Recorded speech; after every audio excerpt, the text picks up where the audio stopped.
everybody, welcome back to my channel. Today we're going to be reading a book about a sour character.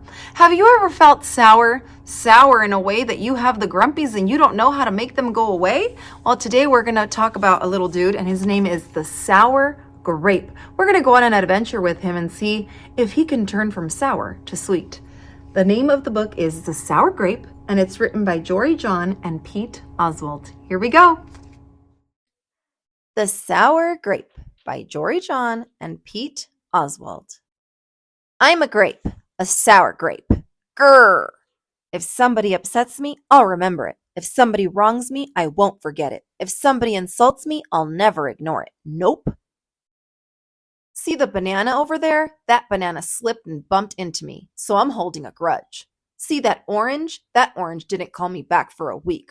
Grudge. See that lime? That lime borrowed my scarf and never returned it. Grudge. I suppose I've got pretty thin skin for a grape. Nobody steps on this grape. Grrr! Granted, it wasn't always this way.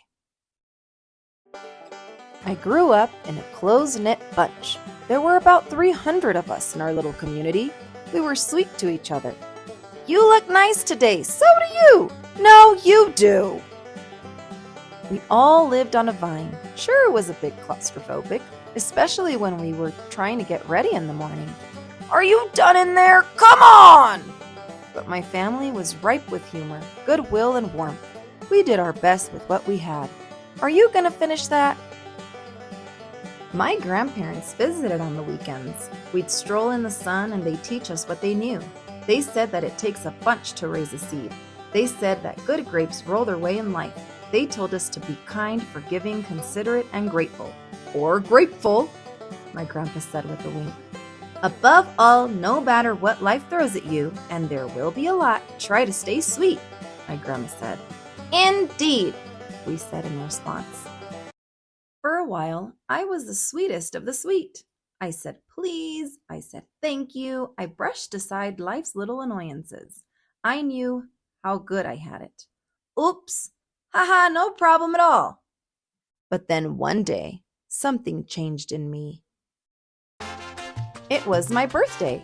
I had rigorously and vigorously planned a big party for weeks. I'd sent out invitations with the date prominently displayed. Get this, I had a Ferris wheel, a magician, and hay rides. I had snacks upon snacks upon snacks. The highlight of the party, though, was a firework display which would happen at sundown. I stood out front and waited for folks to arrive. I had a gigantic smile on my face. I waited. Everybody was a little late, it seemed. No big deal, no big whoop. So I waited. A tumbleweed rolled by. A coyote howled in the distance. Ow! The sun sank behind the hills. And I waited. Nobody showed up, and I mean nobody. By the time the fireworks show started, with me as the sole spectator, I was scowling. I considered everybody I'd invited, and only one thought came to mind.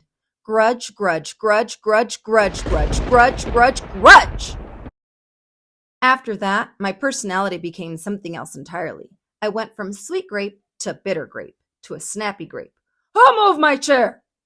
Finally, I became a sour grape. Grrr!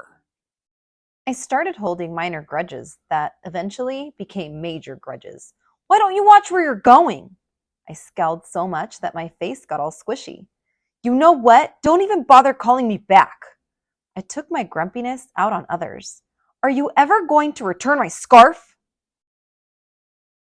And that's just how it's been, day after day, week after week, month after month, grudge after grudge. But something happened recently that changed my thinking. I was getting ready to meet up with my friend Lenny, the only fella I know who's as sour as I am. Lenny and I usually go to the park, where we sit on a bench and rant about stuff. But just as I was heading out the door, I bumped my knee. Oof! After I bandaged myself up, I discovered I had a flat tire. Ugh! Then I missed the bus, and the next bus was late. Wah! Finally, I got off at the wrong stop. Sheesh! By the time I arrived at the park, it was getting dark. Lenny was fuming and furious, with a frown and a furrowed forehead. His face looked all squishy. "We agreed to meet at exactly 4 o'clock. You're 3 hours late." I tried to explain why I was so tardy, but Lenny wouldn't listen. He'd already made up his mind. He'd formed a huge grudge, and he wouldn't budge. I couldn't believe it. How unfair, I thought. How ridiculous, I thought. How similar to the way I would react. Lenny was pretty worked up. He was pacing back and forth, emitting occasional grumbles. His tone was tart, so I gave him a little space. Besides, it was nice out. I noticed the sky changing colors, the melodic chirping of the birds, the evening breeze, the buzz of the park's insects coming alive at night. I suddenly felt grateful and peaceful and calm. Had I been missing all this simply because I was too busy complaining? Meanwhile, old Lenny stormed off, muttering something about disrespect and lack of consideration. I'm pretty sure I heard him add a grrr, too. I walked home. I pulled a dusty box out from under my bed. There were old family photos inside. I spotted myself in one of the pictures. I was so sweet. I knew that little grape from the photo was still a big part of me deep down. It would just take some work to get back there again. And that was the exact moment I found the invitation I had sent out for my infamous birthday party, the one where nobody showed up. It was May 31st. But wait a minute here. My birthday was on May 21st. Alas, I told everybody to come on the wrong day. Go. It was all my fault.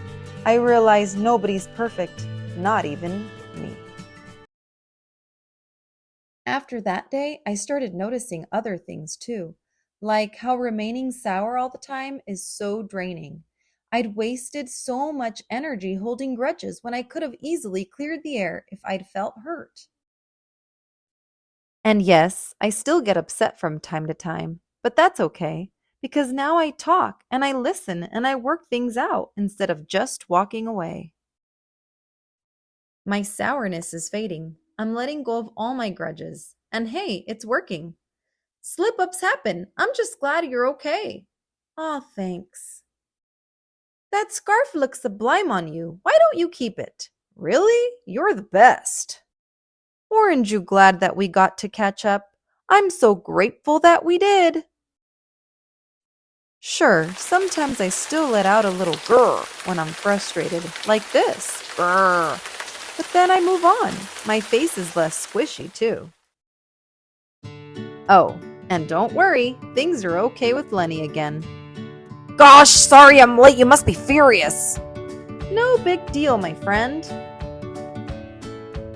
You know what?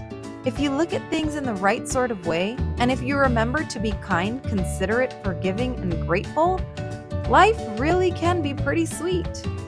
Yes, indeed. The end. Wow, he really was able to turn from a sour grape to a sweet grape once again. I really hope that you enjoy this story as much as I do. I hope that you come back again real soon. Bye, guys.